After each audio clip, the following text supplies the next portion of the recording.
मैं कहीं न कहीं पुलिस की नजर में खटक रहा था और हो सकता है पुलिस मेरी फिर हत्या करा देगी। गेट पर सभी बैठ चुके हैं, धरना दे रहे हैं क्योंकि इन्हें लगता है प्रशासन इन्हें न्याय नहीं दे पा रही है, सच्चाई की बात नहीं सुन रहे हैं। यहाँ पे न्याय मिलता ही नहीं है। ये दीवालों पे झूठ लिखा है या न्याय का मंदिर है। मेरे दरवाजे पे आकर के अंदर घुसकर चाकू मार दिया जाता है और उसकी कंप्लेंट मैंने 2 बार थाने में ऑलरेडी दे चुका हूं और उसके बावजूद भी थाने में एसएचओ साहब कहते हैं कि मैंने उसको बेल दे दी है। तो मैं कहता हूं इस थाने से ज्यादा भ्रष्टाचार और कहां हो सकता है। 1 महीने में आपको मेरी डेड बॉडी लेनी पड़ेगी, ये आपको बता रहा हूँ। एसएचओ साहब को सुन ले। एसएचओ साहब सीने पे मारा था, बिल्कुल सामने सीने पे मारा था। मैं कुर्सी से थोड़ा राइट हुआ तो लेफ्ट में चाकू लगा है। ये दीपक सिंह है, डॉक्टर अस्मिता का हस्बैंड है, बताता अपने आप को। 3 कंप्लेंट देने के बावजूद भी पुलिस को सूचना दे रहे कि मेरे साथ ये वार्निंग दे रहा, धमकी दे रहा, उसके बाद भी पुलिस को सहयोग कर रही है। एसएचओ साहब को वीडियो दिया। ये एसएचओ साहब, मैं साहब कह रहा हूँ, एसएचओ साहब भ्रष्ट, एसएचओ साहब भ्रष्ट और आईओ भ्रष्ट, ये सारे के सारे भ्रष्ट लोग हैं। सटीक खबरों का सीधा असर। आप देख रहे हैं एनसीआर समाचार, सच्ची और पक्की खबरें। नमस्कार, आप देख रहे हैं एनसीआर समाचार। मैं हूं आपके साथ नमिता चौहान। इस वक्त हम लोग मौजूद है दक्षिणी दिल्ली के तिगड़ी थाने के बाहर। पीछे आप देख सकते हैं ओबीसी महामोर्चा के लोग यहाँ पर इकट्ठा हुए हैं और लगातार थाने के बाहर नारेबाजी कर रहे हैं, पुलिस की हाय हाय कर रहे हैं, पुलिस के साथ अपराधियों के गठबंधन की बात कर रहे हैं, मिली भगत की बात कर रहे हैं। यहाँ पर तमाम लोग आप देख सकते हैं, सभी के हाथों में पोस्टर्स देख सकते हैं। मामला क्या है, सीधे यहाँ जुड़ते हैं लोगों से। डॉक्टर वीर सिंह बघेल यहाँ पर है, सीधे उनसे बात करते हैं कि आखिर ऐसी क्या वजह आन पड़ी कि आप लोगों ने थाने का घेराव कर लिया, गेट बंद कर दिया। किसी को आना होगा तो वो कैसे आएगा अपने न्याय के लिए यहाँ पर? देखिए, यहाँ पे न्याय मिलता ही नहीं है। ये दीवालों पे झूठ लिखा है या न्याय का मंदिर है। मुझे लगता है जब मेरे जैसे व्यक्ति को न्याय नहीं मिल रहा है तो मैं उम्मीद करता हूँ कि यहाँ पर आने वाले लोगों को न्याय कैसे मिलता होगा। आपके जैसे व्यक्ति से क्या मतलब है? मेरे जैसे व्यक्ति का मतलब यह है कि मैं शारीरिक रूप से अनफिट हूँ, मैं हैंडीकैप्ड हूँ और मेरे को मेरी ऑफिस पे आकर के, मेरे दरवाजे पे आकर के अंदर घुसकर चाकू मार दिया जाता है और उसकी कंप्लेंट मैंने 2 बार थाने में ऑलरेडी दे चुका हूँ और उसके बावजूद भी थाने में एसएचओ साहब कहते हैं कि मैंने उसको बेल दे दी है। तो मैं कहता हूँ इस थाने से ज्यादा भ्रष्टाचार और कहाँ हो सकता है। आप बताइए कहाँ हो सकता है? आपके ऑफिस पर आकर आप पर चाकू से हमला हुआ है जी। कहाँ चोटें आई है, दिखाए जरा। ये देखिए, ये देखिए, यहाँ आपको चाकू से मेरे को सीधा ये यहाँ नहीं मारा था। मैं ऑफिस में बैठा था, सीने पे मारा था, बिल्कुल सामने सीने पे मारा था। मैं कुर्सी से थोड़ा राइट हुआ तो लेफ्ट में चाकू लगा है। और मैं बता रहा हूँ एसएचओ साहब, अगर सुन रहे हो तो मैं कह रहा हूँ कि 1 महीना नहीं लगेगा, 1 महीने में आपको मेरी डेड बॉडी लेनी पड़ेगी। ये आपको बता रहा हूँ। एसएचओ साहब को सुन ले। एसएचओ साहब 1 महीने पहले मैंने धमकी दी थी जान से मारने की और वो मैंने कंप्लेंट, देखो आपको दिखा रहा हूँ। उस कंप्लेंट में किसी तरह का कोई संज्ञान नहीं लिया गया। ये देखिए, ये 1 तारीख को मैंने दी थी, 1 अप्रैल की, 1 अप्रैल की है, 1 अप्रैल को मैंने दी थी। आपको इस बात का मुझे धमकी देता था बार बार। अच्छा, हाँ, ये दीपक सिंह है, डॉक्टर अस्मिता का हस्बैंड है, बताता अपने आप को। ठीक है, वो हमें मारने की धमकी देता था। मैं कंटिन्यू थाने के संपर्क में रहा, मैं कंटिन्यू थाने में इनको ज्ञापन दिया, कंप्लेंट लिखाई। थाने वाले एसएचओ साहब ने कुछ किया ही नहीं और नहीं किया। उसने सीधे मेरे को सीने पे चाकू मारने की, जान से मारने की कोशिश की और वो तो मेरा थोड़ा सा लक था कि मैं बच गया और आगे वाले 1 महीने में मेरी डेड बॉडी मिलेगी। ये मैं आपको कह रहा हूँ। क्या वजह रही? कोई पुरानी दुश्मनी नहीं, है? कोई दुश्मनी नहीं है। मेरा पैसे का लेना देना था, इनसे मैंने पैसा मांगा तो ये मेरे से पैसे के बजाय गलत एलिगेशन लगाकर मैंने वीडियो भी दिया, एसएचओ साहब को वीडियो दिया। ये एसएचओ साहब, मैं साहब कह रहा हूँ, एसएचओ साहब भ्रष्ट, एसएचओ साहब भ्रष्ट और आईओ भ्रष्ट, ये सारे के सारे भ्रष्ट लोग हैं। इन्होंने ऐसे क्रिमिनली अपराधी, इसका बैकग्राउंड भी क्रिमिनल है और उसके बावजूद भी इन्होंने बेल दे दिया। क्या इसका रिकॉर्ड था? कैसे रिकॉर्ड इन्होंने साफ करके दे दिया उसको बेल? इतना साधारण आदमी है क्या वो उसको बेल दे दिया? पहले भी 3-3 साल जेल काट के आया है, पहले भी 3 साल जेल काटी है इसने उत्तर प्रदेश में और उस व्यक्ति ने मेरे पर चाकू मारा, जान से मारने की जान। ऐसे लोगों से पैसों का लेन देन कैसे कर सकते हैं? देखिए, ऐसा होता है, ऐसा होता है। तब मुझे जानकारी नहीं थी, ये तो मैंने अब जानकारी निकाली है। तब मुझे पता नहीं था कि ऐसा है, वो तो अभी पता चला है ना मुझे 1-2 महीने में। तो उसको कंटिन्यू में कंप्लेंट लिखाता रहा, लेकिन बावजूद भी अगर तुम बेल दे रहे हो तो मुझे लगता है उसकी मुझे कोई सूचना नहीं। जिसको चाकू लगा उसकी कोई, इसका मतलब है ये थाना नहीं है, ये हत्या का अड्डा है। कोई भी आए, मर्डर करके आए, पैसे लेके आए, यहाँ दे पैसे, बरी हो जाएगा। ये सीधा सिद्धांत है। प्रशासन पर इस तरीके का आरोप आपको शोभा नहीं? मैं नहीं लगा रहा हूँ, पुलिस वाले जो एसएचओ साहब है उन्होंने खुद अपने आप एलिगेशन लगवाया है। हमारी कल बात हुई एसएचओ साहब से, एसएचओ साहब ने कहा कि मैं 326 में एफआईआर कर रहा हूँ, उन्होंने 324 में की और 324 में इन्होंने बिल दे दी।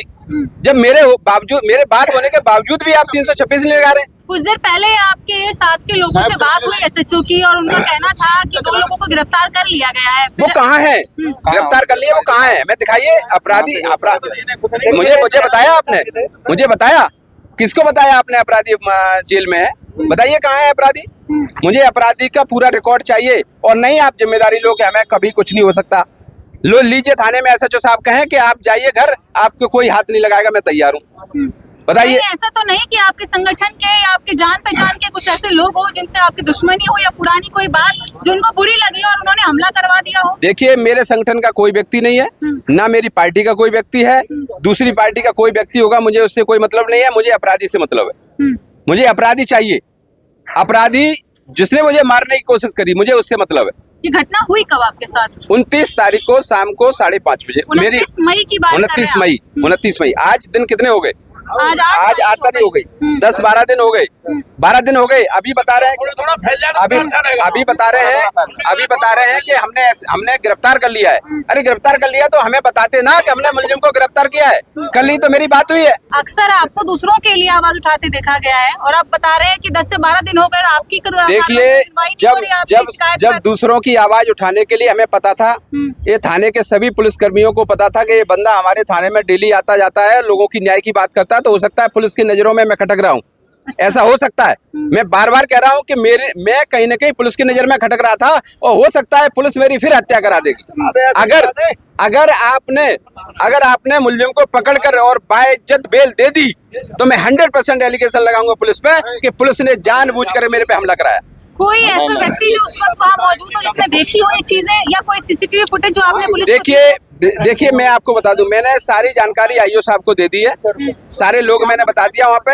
मैं एसएचओ साहब से यही कह रहा हूँ, एसएचओ साहब से कहूंगा कि एसएचओ साहब मुझे बताएं कि आपने किस धारा में उसको मुकदमा दर्ज किया और आपने इस धारा में मुकदमा करके उसको बेल दे दी। क्या आपने जो परेशान था, जो विक्टिम था, क्या आपने उसकी सूचना दी? क्या सूचना देना पॉसिबल नहीं है?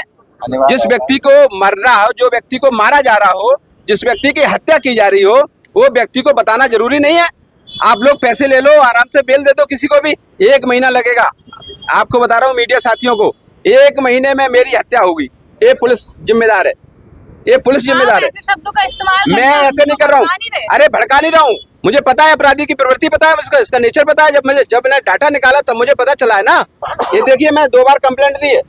अगर 2 बार कंप्लेंट देने के बाद भी पुलिस अपनी गलती को एक्सेप्ट नहीं करती है तो पुलिस का मंशा क्या है? बताओ पुलिस की मंशा क्या है? कायदे से इन पर हमला हुआ है, प्रशासन को इनके पास आना चाहिए था। ये खुद न्याय मांगने के लिए थाने के बाहर खड़े हैं, क्या कहना? ये 3 कंप्लेंट है मैम, 3 कंप्लेंट देने के बावजूद भी पुलिस को सूचना दे रहे कि मेरे साथ ये वार्निंग दे रहा, धमकी दे रहा, उसके बाद भी पुलिस को सहयोग कर रही है। ये चल क्या रहा? मतलब चल क्या रहा? आपका क्या कहना है इस हमले को लेकर? जी देखिए, इस मामले को लेकर के यही है कि यहाँ पर थाने के अंदर में ये जो तिगड़ी थाना है, यहाँ पर एक केस नहीं है, यहाँ पे आए दिन ऐसा होता रहता है और इसके लिए हम कहेंगे कि जो दोषी है उसको सजा मिलनी चाहिए और जो पीड़ित है उसको न्याय मिलना चाहिए। क्योंकि जो व्यक्ति जनजात समाज के लिए है ना अपनी जान हथेली पर लेकर घूमता रहता है, उसके साथ में ऐसा होगा। और जो व्यक्ति जो समाज के जो बाबा साहब अम्बेडकर को मानने वाले लोग हैं, जो पूर्ण रूप से संविधान को मानते हुए और प्रशासन को मानते हुए है ना कानूनी दायरे में रहकर काम करते हैं, उन्हीं के ऊपर हमला होगा तो फिर कैसे चलेगा? तो इसका मतलब ये न्याय नहीं है, ये सिर्फ और सिर्फ हत्या करनी। न्याय न मिलने पर सभी ने अब गेट पर ही धरना डाल दिया है और सभी यहीं बैठ गए हैं ताकि किसी भी तरीके से प्रशासन सुने। एक बार तस्वीरें दिखा दीजिए, सबके सब जमीन पर बैठ चुके हैं न्याय की मांग को लेकर, क्योंकि इन्हें आप प्रशासन पर भी शायद भरोसा नहीं है कि प्रशासन इन्हें न्याय देगी और मजबूरन इन्हें आज पुलिस स्टेशन तिगड़ी पुलिस स्टेशन के बाहर है, हम लोग वहाँ गेट पर सभी बैठ चुके हैं, धरना दे रहे हैं क्योंकि इन्हें लगता है प्रशासन इन्हें न्याय नहीं दे पा रही है। सच्चो इनकी बात नहीं सुन रहे, सच्चो डॉक्टर और अपराधियों के साथ उनकी मिलीभगत चल रही है, कार्रवाई नहीं हो रही है। 3 बार कंप्लेंट दी जा चुकी है, बावजूद इसके आज सब लोग आपको बैठे हुए नजर आ रहे होंगे, लेकिन अब भी एसएचओ बाहर निकलकर इन्हें सांत्वना देने के लिए यहाँ पर नहीं पहुंचे। देख लीजिए आप तस्वीरें जरा। जोर जुल्म की टक्कर पे, जोर जुल्म की टक्कर पे निकलो बाहर मकानों से, निकलो बाहर मकानों से। पुलिस प्रशासन की गुंडागर्दी नहीं चलेगी, पुलिस प्रशासन की गुंडागर्दी नहीं चलेगी, पुलिस प्रशासन की गुंडागर्दी नहीं चलेगी। अत्याचार बंद करो, अत्याचार बंद करो, दोषियों को सजा दो, डॉक्टर डी सिंह बघेल जी को न्याय दो, डॉक्टर डी सिंह बघेल जी को न्याय दो। ओबीसी महासभा संगठन जिंदाबाद। डॉक्टर डी सिंह बघेल साहब संघर्ष करो, डॉक्टर डी सिंह बघेल साहब संघर्ष करो, डॉक्टर डी सिंह बघेल को न्याय दो। जैसा कि आपने देखा, तरह तरह के आरोप लगाए जा रहे हैं पुलिस प्रशासन पर, डॉक्टर्स पर। बहुत बुरी तरीके से हमला हुआ है। उस हमले में जान भी जा सकती थी, लेकिन बाल बच गए डॉक्टर डी सिंह बघेल। लेकिन अब उनका आरोप है कि 3 बार कंप्लेंट देने के बावजूद भी प्रशासन कार्रवाई नहीं कर रही है, और यही वजह रही कि आज इन्हें मजबूरन यहाँ धरने पर बैठना पड़ा है। शायद अब इस धरने के बाद इन्हें न्याय मिल जाए। आगे की अपडेट के लिए बने रहे हमारे चैनल NCR समाचार पर। मैं आपके साथ नमिता चौहान।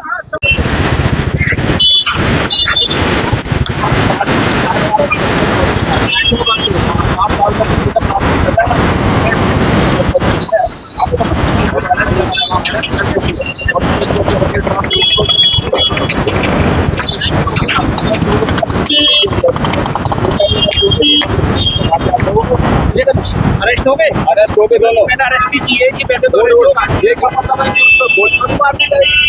अपराध होगा डॉक्टर लिख के सिंपल साहब का कोर्ट में लड़ो, कोर्ट को करना पड़ेगा। सिंपल साहब का ये थोड़ी तो तुम प्रीवियस उसकी कोर्ट बढ़ा सकते हो, उसको कोर्ट जिसके साथ अपराध हुआ उसकी भी वसूली जाएगी ना। अरे अपराध हुआ तब तो केस रजिस्टर होगा और कैसे होगा? जिसके साथ अपराध की जाएगी। ठीक है ना, डॉक्टर को लिखे सुप्रीम कोर्ट के सामने लिखेगा डॉक्टर, वो मैं डॉक्टर हूँ, वो डॉक्टर है, डॉक्टर ने MLC को रिपोर्ट दे दी। सिंपल साहब ठीक है ना, सिंपल साहब को हमसे 324 7 साल तक 7 साल तक की सजा छोड़ना पड़ेगा। तुम्हें सुप्रीम कोर्ट ऑर्डर पड़ेगा, और जो वायलेशन अगर मैंने दूंगा तो मेरे खिलाफ एक्शन लिया जाएगा। एक हमारा विज्ञापन है और विज्ञापन आपको सौंपेंगे। विज्ञापन नहीं आप कोशिश कर रहे हैं क्या क्या कार्रवाई होगी वो बता